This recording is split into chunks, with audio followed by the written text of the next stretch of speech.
এবার কাবিল কিছু আনাজ কুরবানি করলেন। হাবিল আদম নবীর ছোট বেটা একটা জানোয়ারের কুরবানি করে দিলেন। কুরবানি করে জমিনে রাখা আছে। আল্লাহ রাব্বুল আলামিনের পক্ষ থেকে, আল্লাহ রাব্বুল আলামিনের তরফ থেকে এবারে কিন্তু আগুন এলো। আগুন ঘুরতে লাগলো। কুরবানির পাঞ্জরে পাঞ্জরে পাঞ্জরে পাঞ্জরে আগুন ঘুরতে লাগলো। ঘুরতে ঘুরতে ঘুরতে আদম আলাইহিস সালামের ছোট বেটা যে একটা জানোয়ারের কুরবানি করেছিলেন, যে একটা জানোয়ারকে জবাই করেছিলেন, এর কুরবানি কিন্তু আল্লাহ রাব্বুল আলামিনের দরবারে কবুল হয়ে গেল। এবং আদম নবীর বড় বেটা যে আনাজ পানি কুরবানি করেছিলেন, এর কুরবানিটা কিন্তু জমিনে পড়ে থেকে গেল। এর মন খুব খারাপ।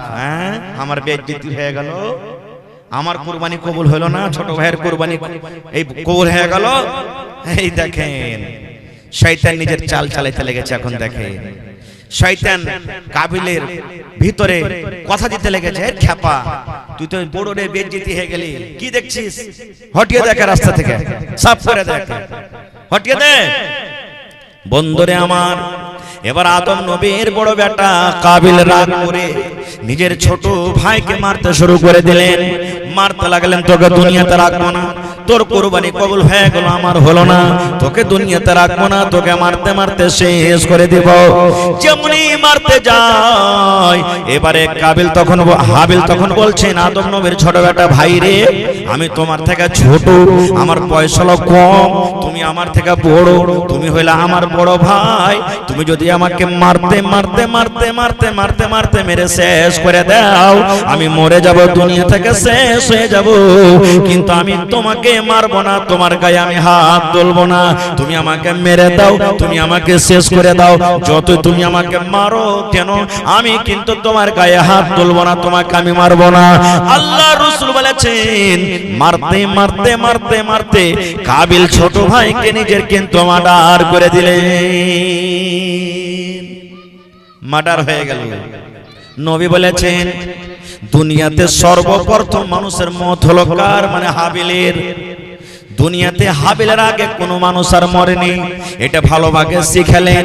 যদি কোনো মানুষ আপনাকে প্রশ্ন করে দেয়, ভাই রে, আজ তো তুমি জালসা শুনলে, তো জালসাতে একটা কথা বলো তো, দুনিয়াতে সব থেকে যে মানুষটা মরেছিল লোকটার নাম কিনা? তো হযরত হাবিল।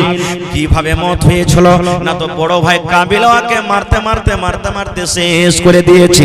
আল্লাহ রাসূল বলেছেন, উম্মত, দুনিয়াতে যত মার্ডার হবে, বন্দুকের গুলিতে মারো, ছুরিতে মারো, চাকুতে মারো, তীর তলোয়ারে মারো, বমে মারো, টুটি চিপে মারো, যে কোনো হালাতে দুনিয়াতে মানুষকে মার্ডার করে দেওয়া হবে, জুলুম অত্যাচারের কারণে মার্ডার করে দেওয়া হবে। আল্লাহ রাসূল বলেছেন, প্রথম গুনাহ আল্লাহ রাব্বুল আমিন আদম নবীর বড় বেটা কাবিলের ঘাড়ে চাপিয়ে দিবেন। প্রথম গুনাহ, প্রথম পাপ ওই যে কাবিলের ঘাড়ে চাপাবে, তারপরে আল্লাহ রাব্বুল আমিন যে মার্ডার করবেন তার ঘাড়ে চাপিয়ে দিবেন। সর্বপ্রথম মার্ডার কে? হযরত হাবিল আলাইহিস সালামকে করেছিলেন, হাবিলকে করেছিলেন।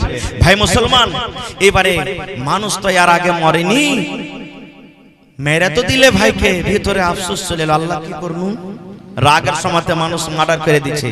যখন পুলিশের তাড়তা লাগে তখন কইছে, আল্লাহ কি করনু রে, কে না মারনো রে, কে না মারনো। এই যে তো রাসূল বলেছেন, একজন সাহাবী কে রাসূল সাল্লাল্লাহু আলাইহি ওয়াসাল্লাম জিজ্ঞাসা করছেন, এই আমার সাহাবী, দুনিয়াতে সবথেকে শক্তিশালী কে, তাকাতওয়ার কে? আপনারা বলেন তো, কে তাকাতওয়ার? যে 10টা মানুষকে লড়ে ফেলে দিয়েছে নাকি? হ্যাঁ, যে 10 জনকে একবারে লাঠিতে সঁতে দিতে পারছে। বন্দুক সবথেকে তাকাতওয়ার, বম তাকাতওয়ার, একটা ফেলতে গেলে সব শেষ হয়ে যাবে। মিসাইল তাকাতওয়ার নাকি? নবী আমার বলেছেন, না রে না, দুনিয়াতে তাকাতওয়ার কে, সব থেকে কে? নবী আমার বলেছেন, এমন রাগ উঠে গেছে, এমন রাগ উঠেছে, মনে হয় বিবির ঝুঁটি কান ধরে তাকে পড়া দুটা চড় মেরে দি, এমন রাগ হয়েছে, মনে হয় ভাইয়ের গলাতে ছুরি দিয়ে ভাইকে মেরে ফেলে দি, এমন রাগ হয়েছে, পেটার পরে এমন রাগ হয়েছে, মনে হয় খুঁট বেড়াতে এক মাথাতে দিয়ে মাথাটাকে ভেঙে দি। আল্লাহ রাসূল বলেছেন, উম্মত, সব থেকে দুনিয়াতে তাকাতওয়ার হলো শক্তিশালী ওই লোকটা, যখন রাগ উঠে যাবে নিজের রাগটাকে কন্ট্রোল করবে। রাগটাকে যে একবারে কন্ট্রোল করে দিবে। রাসূল বলেছেন সবথেকে তাকতওয়ার শক্তিশালী হলো ওই।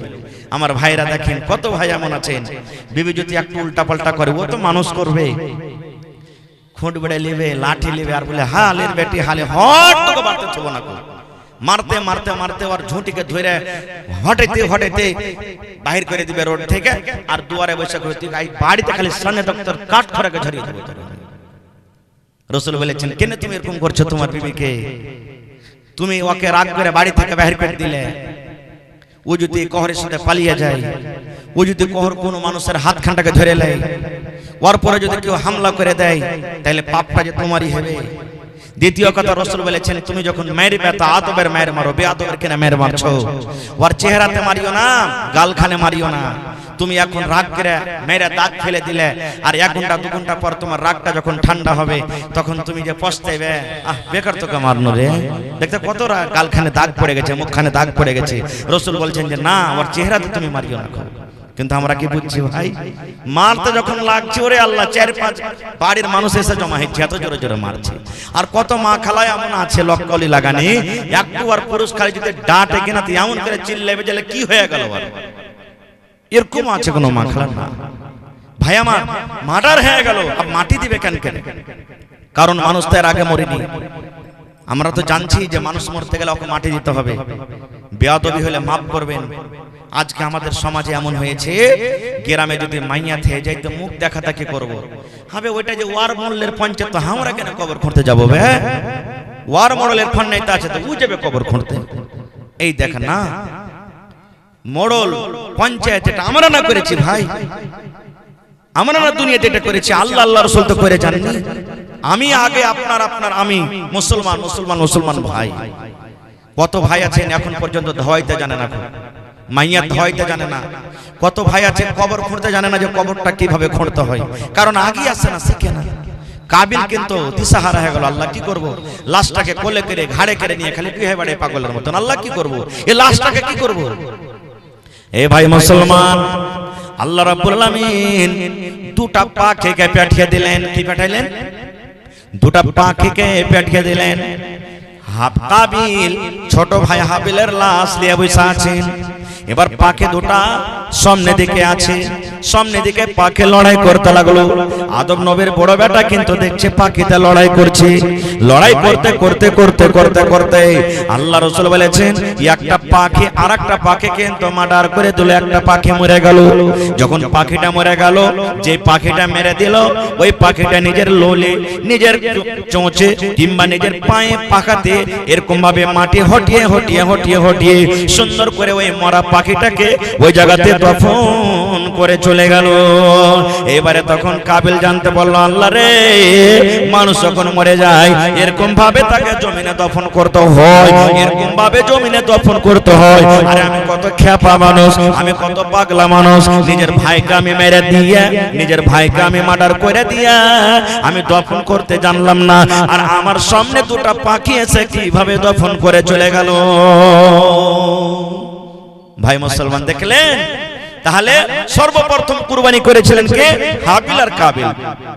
এই করতে করতে করতে করতে করতে সিলসিলা আস্তে আস্তে আস্তে, কারণ সময় খুব লম্বা হতে ইচ্ছে, শর্টে বলছি।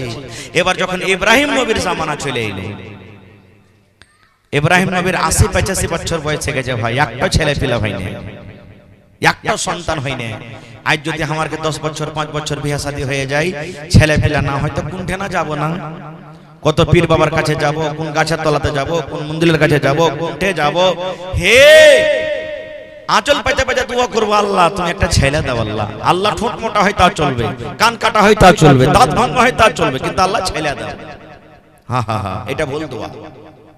যখনই আল্লাহর কাছে চাইবেন ভালো দোয়া চাইবেন, ভালো দোয়া করেন। আপনি খারাপ ছেলে চাইতে পারলেন, খারাপ দোয়া করলেন, ওই জায়গাতে যদি ভালো দোয়া করেন তো আল্লাহ আপনাকে ভালো ছেলে দিবে না। দেখেন ইব্রাহিম নবীর ৮০-৮৫ বছর বয়স, মাথার চুল পেকে গেছে, বুড়িয়ে গেছেন, বয়স হয়ে গেছে, স্ত্রী বুড়িয়ে হয়ে গেছে, বুড়ি হয়ে গেছে, সন্তান কিন্তু হয়নি।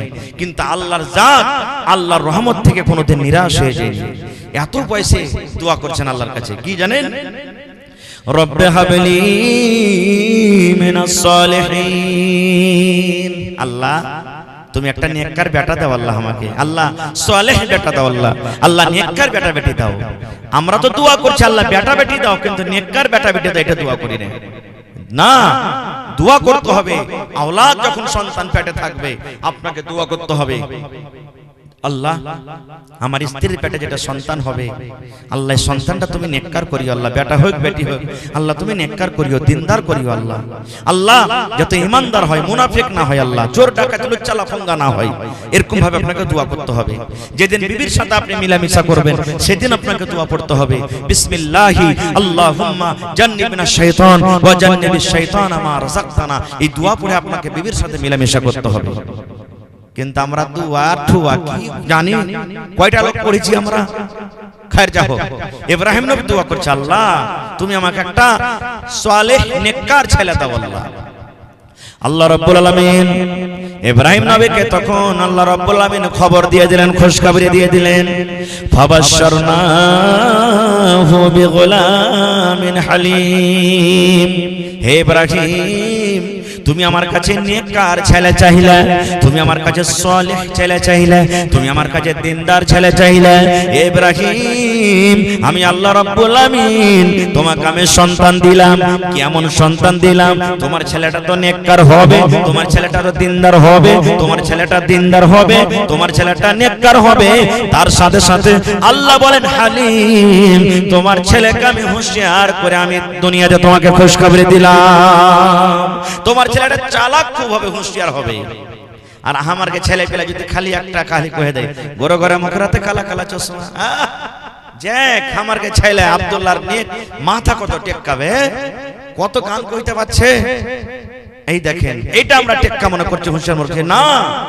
আল্লাহ বলছেন ইব্রাহিম ৮০-৮৫ বছর বয়সে আমার কাছে আওলাদ চাহালি, আমি আল্লাহ কবুল করব, যা তোর ছেলেটা নেককার হবে এবং হুঁশিয়ার হবে।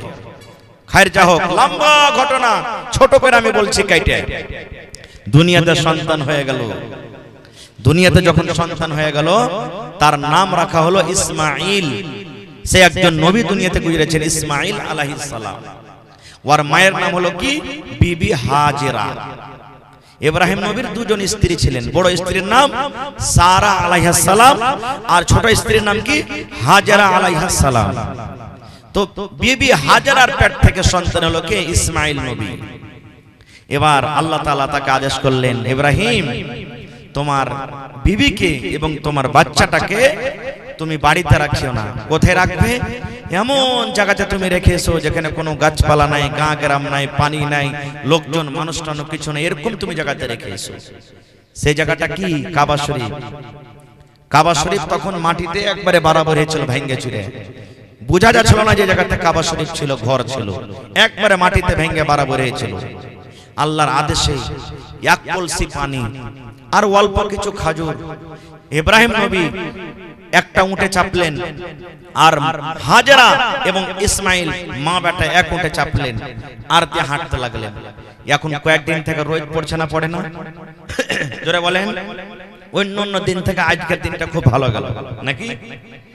এই যে হাঁটতে লাগলেন, আর আরবের দেশ তো জানছেন কত আরো গরম, রোদ মনে হয় পা থেকে পুড়ে ছাই হয়ে গেল। এবারে তারা হাঁটতে লাগলেন। মা হাজেরা কিন্তু জানেন না যে আমাদেরকে কোথায় নিয়ে যাবেন। হাঁটতে হাঁটতে হাঁটতে ওই জায়গা যেখানে আল্লাহর আদেশ এসেছে যে মা বেটাকে তোমরা রেখেছো, ওখানে রেখে দিলেন। রেখে দেওয়ার পর দুটা উটকে নিয়ে ইব্রাহিম নবী হাঁটতে শুরু করলেন। মা হাজেরা বলছেন যে মনে হয় উট চড়াইতে গেল নাকি, চলে আসবেন। হাঁটতে হাঁটতে দেখছেন যে সাফা মারওয়া পাহাড় পার হয়ে চলে গেছে। তখন বলছেন যে না, মা হাজেরা বুঝে নিলেন যে কি ব্যাপার, হাঁটতে হাঁটতে চলে গেছে এখান থেকে। তখন পিছন থেকে বলছেন, ও আল্লাহর দোস্ত ইব্রাহিম, কোথায় আছেন আপনি? আল্লাহ বলেছিলেন যে পিছন দিকে তুমি মুখ করে ঘুরতে পাবে না। দেখে নিয়ে একবার আপনি দিল্লি, পাটনা, পাঞ্জাব গেছেন, গাড়িতে চড়ছেন, আপনি বলছেন কি ভালো হয়ে থাক রে বেটা, মা ভালো হয়ে থাক, আব্বা ভালো হয়ে থাকো, চলে গেলেন। এবার একটা ঘুরে ঘুরে দেখছি আমরা যে আর চেহারাটা দেখতে পাবো কি পাবো না, শেষ বেলাতে দেখে নিই। আল্লাহ বলছেন যে পিছনে তুমি ঘুরেও দেখতে পাবে না, হাঁটো। এবারে হাঁটতে হাঁটতে যখন অনেক দূর চলে গেলেন, আবার বলছেন মা হাজেরা, ও আল্লাহর দোস্ত ইব্রাহিম, কোথায় যাচ্ছেন আপনি আমাদেরকে ছেড়ে? আল্লাহর কি হুকুম এটা যে আপনি আমাদের মা বেটাকে এই জায়গাতে ছেড়ে চলে যাবেন? যখন এই কথাটা বললেন তার হযরত ইব্রাহিম আলাইহিস সালাম এরকম ভাবে মুড়িটা হিলিয়ে দিলেন না, হ্যাঁ এটা হলো আল্লাহর হুকুম, আল্লাহর আদেশ। সুবহানাল্লাহ। এই জামানার যদি মায়েলোক হতো কি বলতেন জানেন? মিন সে মরা লিসি লাগা খায়বার পিন্দেবার রগ নে ছেড়ে চলে গেল, কত রকম গাইল দিত। কিন্তু রে সুবহানাল্লাহ, যখনই হযরত ইব্রাহিম আলাইহিস সালাম এবার যখন মাথাটা হিলিয়ে দিলেন, হ্যাঁ বিবি রে, আল্লাহ রাব্বুল আলামিনের আদেশ হয়েছে তোমাদের মা বেটাকে আমি এই জায়গাতে রেখে যাব। তখন বিবি হাজেরাকে বলছেন, স্বামী গো আর আপনাকে রাখবো না গো স্বামী, আপনি চলে যান। এখানে মানুষ নাই তো কি হলো, এখানে গ্রাম নাই তো কি হলো, এখানে পানি নাই তো কি হলো, এখানে লোকজন নাই তো কি হলো, মা বেটা আমরা দুজন আছি, আমাদের সাথে আছেন কে? আল্লাহ। আল্লাহ রাব্বুল আমিন আমাদেরকে হালাক বরবাদ করবেন না, আল্লাহ রাব্বুল আমিন আমাদেরকে হেফাজত করবেন, আল্লাহ আমাদেরকে বাঘ থেকে বাঁচাবেন, আল্লাহ আমাদেরকে সাপ থেকে বাঁচাবেন, আল্লাহ আমাদেরকে দুশমন থেকে বাঁচাবেন, আল্লাহ রাব্বুল আমিনের খাবার ব্যবস্থা করে দিবেন, আল্লাহ রাব্বুল আমিন পানির ব্যবস্থা করে দিবেন, আল্লাহ ঘরের ব্যবস্থা করে দিবেন, আল্লাহ রাব্বুল আমিন সব কিছুর ব্যবস্থা আমাদেরকে করে দিবেন। চলে যান, চলে যান স্বামী গো, চলে যান, আর আপনাকে আমি রাখবো না। নারে সুবহানাল্লাহ। এইবারে মাঝখানে মেলায় কথা আছে, কেমন ভাবে জামজামের কুয়া বের হলো, কেমন করে কি হলো, যদি সময় পেতে আবার কোনোদিন বলবো, ঠিক আমি যাব না, কথা লম্বা হবে। এবারে আস্তে আস্তে আস্তে যখন ইসমাইল আলাইহিস সালাম 5 বছর 6 বছর 7 বছর বয়স যখন হয়ে গেছে, সুবহানাল্লাহ, দেখেন আজ আমরা জানোয়ারের কুরবানি করছি, আজকে মানুষের কুরবানির কথা আপনাদের সামনে বলছি। ওরে সুবহানাল্লাহ, দুনিয়াতে কোন এমন বাপ আছে যে নিজের বেটাকে কুরবানি করতে পারবে? দুনিয়াতে কোন এমন মা আছে যে বলবে যা আল্লাহর রাহে তুই কুরবানি হয়ে যা, আল্লাহ রাব্বুল আমিনের আদেশ তুই মানতে যা? দুনিয়াতে কোন এমন বেটা আছে আব্বা তুমি আমার গলাতে ছুরি দিয়ে দাও, আমি আল্লাহর রাহে কুরবানি হয়ে যাব? সুবহানাল্লাহ। আজ একটা পড়িতে যাই, যদি খালি মুলবি মাস্টার মাইরা দেয় দাওলে কাটতে চলে যাব, শালার বেটা মুলবি তুই খেয়ে মানুষ করছিস যে মারবি। এই দেখেন, বলি না জি ভাই, হ্যাঁ সুবহানাল্লাহ। এই আমার মায়েরা খালারা শুনেন, আল্লাহ রাব্বুল আমিন কোরআন মাজিদে বলেন, ফালাম্মা বালাগা মাহুস সাইয়া, যখন ইসমাইল নবী আব্বার সাথে চলাফেরার বয়সে যখন পৌঁছে গেলেন, বাপের সাথে মানুষ চলাফেরা কখন করে? 3 বছর 4 বছর 5 বছর 6 বছর এই বয়স না, যেদিকে বাপ যাবে ওদিকে ও যাবে। বাপু যদি মোটরসাইকেলে বের হয় বলবে আব্বা আমিও যাব, সাইকেলে যদি বের হয় আমিও যাব। কোনটা যাবি রে? তুমি যেখানে যাবে সেখানে যাব, পিছে ধরে না যে ভাই। আল্লাহ রাব্বুল আলামিন বলেন, যখন ইব্রাহিম নবীর সাথে চলাফেরার বয়সে যখন তার সন্তান পৌঁছে গেলেন, মানে ইসমাইল নবী, আল্লাহ রাব্বুল আলামিন স্বপ্ন দেখাচ্ছেন, ইব্রাহিম তোমার কলেজার টুকরাকে তুমি তার গলাতে ছুরি দিয়ে তাকে তুমি কুরবানি করে দাও, জবাই করে দাও। স্বপ্ন দেখাইলেন আল্লাহ। আমাকে আপনাকে যদি স্বপ্ন দেখি বা দেখাই যে যা বেটাকে তুই কুরবানি করতে হবে, হবে না, কারণ আমার আপনার স্বপ্নটা ওহী নয়।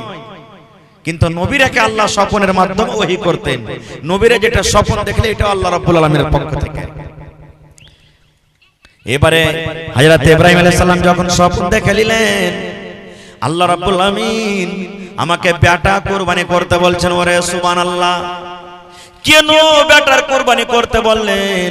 আল্লাহ রাব্বুল আমিন শুধু পরীক্ষা করছেন, ইব্রাহিম রে তুমি 85 বছর বয়সে যে বেটাটা পেয়েছো, এই বেটাটাকে তুমি বেশি ভালোবাসো কি আমি আল্লাহ রাব্বুল আমিন তুমি আমাকে বেশি ভালোবাসো? আল্লাহ শুধু পরীক্ষা করছেন, ইব্রাহিম তুমি বেটাকে বেশি ভালোবাসো না আমাকে বেশি ভালোবাসো? শুধু এই পরীক্ষা, তাছাড়া আর কিছু নাই। আল্লাহ বললেন কুরবানি করো। আহ দেখেন জি কেমন নবী। এমনি আল্লাহ তাবারাক ওয়া তাআলা তাকে দোস্ত বলেছেন, ইব্রাহিম খলিলুল্লাহ, ইব্রাহিম হলেন আল্লাহর দোস্ত। সুবহানাল্লাহ। এইবারে একটা ছুরি নিয়ে নিলেন, ছুরি নিয়ে বাড়ি থেকে বের হয়ে গেলেন। হাঁটতে হাঁটতে হাঁটতে হাঁটতে এবারে যেখানে বাড়ি আছে ওই জায়গাতে চলে গেলেন, মক্কাতে চলে গেলেন, মক্কা নগরী। এবার একানিত ভাবে ইব্রাহিম নবী বেটাকে ডাক দিলেন। বেটাকে ডাকতে বলছেন, ইয়া বুনাইয়া, রে আমার কলিজার টুকরা সন্তান, ইয়া বুনাইয়া, এ আমার বেটা, এ কলিজার টুকরা সন্তান রে,